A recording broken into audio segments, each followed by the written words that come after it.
أيتها الأخوات، أيها الإخوة، الوطن يعلو ولا يعلى عليه، وسوريا فوق الجميع. بالمبادرات السياسية نقويها، وبالدفاع عن كل حبة تراب نحميها. فالسوري ينبض تسامحا وعفوا، نعم، لكن الكرامة والوطنية تسريان في عروقه. وها هي الشرائح الأكبر هبت لمواجهة الإرهاب، فمنهم من تعاون بإعطاء المعلومات القيمة للأجهزة المختصة، مما مكنها من القيام بواجبها في إحباط عمليات إرهابية مخططة ضد المواطنين. ومنهم من انتفض في وجه الإرهابيين وحرمهم البيئة الحاضنة، سواء بالدفاع عن مناطقهم أو حتى بالخروج في مظاهرات ضد المسلحين القتلة، واستشهد خلال ذلك. ومنهم من دافع كتفا بكتف مع قواتنا المسلحة عن المدن والأحياء والبنية التحتية. لدينا نماذج كثيرة من هذه الحالة، ولكن أذكر نموذج واحد في قرية صغيرة في أقصى الشمال السوري في محافظة الحسكة اسمها رأس العين، حيث قام الشباب الأشاوس في تلك القرية وهي على الحدود التركية مباشرة بالدفاع خلال عدة أيام ضد هجمات إرهابية متكررة، وتمكنوا من دحر الإرهابيين القادمين من تركيا، فتحية لهذه القرية.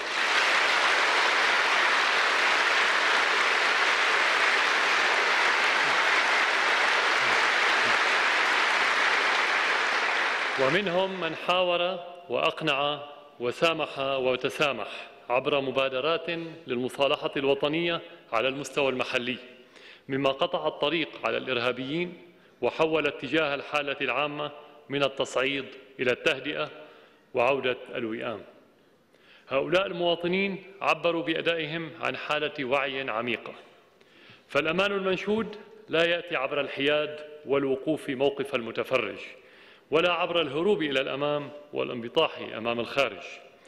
وعندما لا نكون بخير في وطننا فلن نكون بخير خارجه. والوطن ليس لمن أقام فيه وحسب، بل لمن دافع عنه.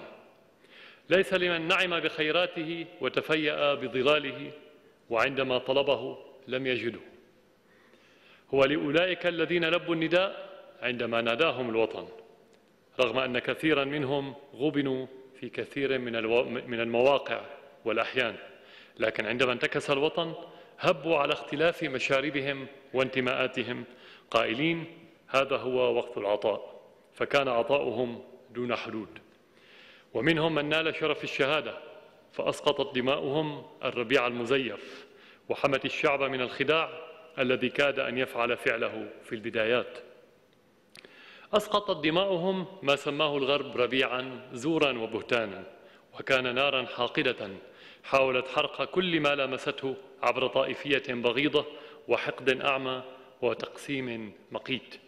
فما كان ربيعاً إلا لمن رسمه وخطط له وحاول تنفيذه، وها هو يفشل. فدماء هؤلاء الشهداء هي من حمت وستحمي الوطن والمنطقة، وهي التي ستحمي وحدة أرضنا وتكرس تجانسنا واندماجنا، وبنفس الوقت ستطهر مجتمعنا من الغدر ومن الخيانة، وتمنع سقوطنا الأخلاقي والإنساني والحضاري لعقود وأجيال. وهذا هو الانتصار الأقوى والأهم.